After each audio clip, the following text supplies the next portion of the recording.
Imaginez un instant, vous mourrez. Fin de l'histoire, n'est-ce pas? Eh bien, pas tout à fait. Au lieu du grand vide, vous vous réveillez dans une pièce bizarre, avec une énorme sphère noire au milieu. Voilà, bienvenue dans Gantz, un jeu où la mort, en fait, c'est juste le début. Oui, vous avez bien entendu. La toute première étape, c'est de mourir. C'est le point de départ, aussi simple et terrifiant que ça. Tout commence par la fin. Une mort violente, soudaine, un accident de métro, une balle perdue, peu importe comment. La vie s'arrête, brutalement. Et puis, plus rien. Pas de paradis, pas d'enfer. Non, à la place, nos protagonistes, Kei Kurono et Masaru Kato, se retrouvent là, dans un appartement froid, sans âme, avec d'autres gens qui ont l'air tout aussi perdus qu'eux. Et au centre de la pièce, il y a cette sphère, énorme, noire, parfaitement lisse. Elle est juste là, silencieuse. On se demande ce que c'est. Une œuvre d'art? Une blague? Le silence est total et c'est presque le plus effrayant. Cette sphère, eh bien, elle a un nom, Gantz. Et ce n'est pas juste un objet, c'est le maître du jeu. Un jeu complètement sadique. C'est elle qui vous a choisi, qui va dicter les règles et qui va adorer vous voir souffrir. Ce n'est pas un simple arbitre, non, c'est plutôt un genre de dieu. Un dieu bien cruel avec un sens de l'humour très très noir. Alors comment ça marche ce jeu? C'est un cycle infernal. Première étape, on l'a dit, mourir. Ensuite, hop, on est téléporté dans la fameuse pièce. Là, Gantz vous donne votre mission.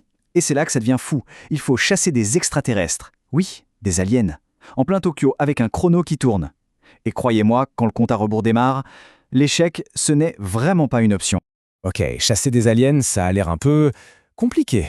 Mais Gantz est généreux, à sa manière. Pour survivre, on a droit à un arsenal de dingue. D'abord, une combinaison qui donne une force surhumaine. Elle transforme littéralement n'importe qui en super soldat. Et puis les armes. Le X-Gun qui fait exploser les cibles de l'intérieur. Le Y-Gun qui les capture et les envoie on ne sait où.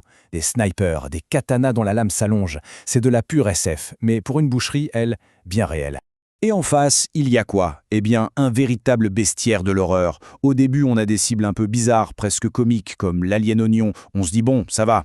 Mais non, la difficulté monte en flèche, mission après mission. Les monstres deviennent plus gros, plus rapides, plus intelligents, plus terrifiants.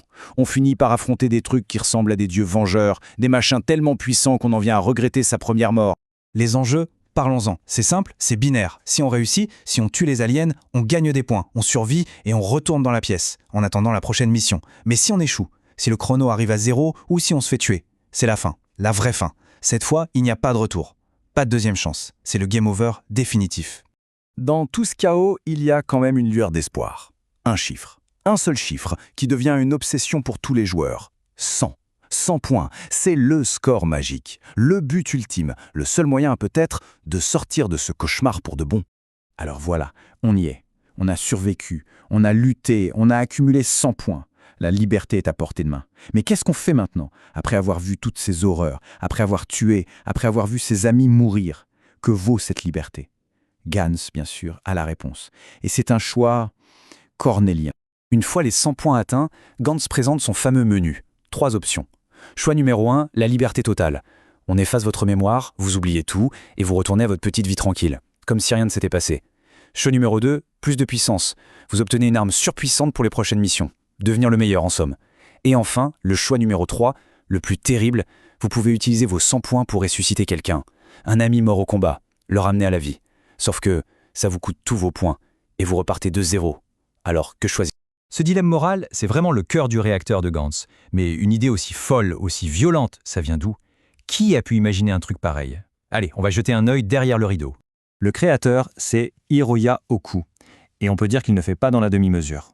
Son style, c'est un cocktail de violence extrême, de scènes érotiques assez crues et de psychologie bien tordue.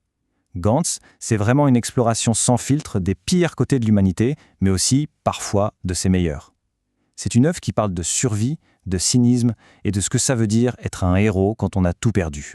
Et ce n'est pas une petite histoire. Le manga original a duré de 2000 à 2013. C'est 13 ans pour un total de 37 volumes. C'est une saga énorme, très dense, qui a vraiment pris le temps de construire son univers, ses personnages et ses mystères. On est loin d'une histoire qu'on lit en une après-midi. Forcément, avec une histoire pareille, le succès a suivi. Très vite, on a eu une adaptation en anime en 2004. Puis des films live-action en 2011 qui ont bien marché. Et plus récemment, en 2016, il y a eu l'incroyable film en images de synthèse Gantz O, qui est juste une claque visuelle et de violence. Bref, Gantz n'est pas resté sur le papier, c'est devenu un vrai phénomène. Mais au final, au-delà des explosions et du sang, Gantz pose une question qui reste longtemps en tête. Une fois qu'on a traversé l'enfer, que vaut vraiment la liberté ?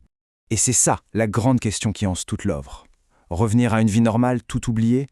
Est-ce que c'est vraiment ça la victoire? Ou est-ce que c'est juste une autre prison, la prison de l'ignorance? Choisir d'oublier l'horreur, est-ce que ce n'est pas renoncer à une partie de soi? Gantz ne donne pas de réponse facile. Et c'est peut-être ça, sa plus grande force. La question reste ouverte.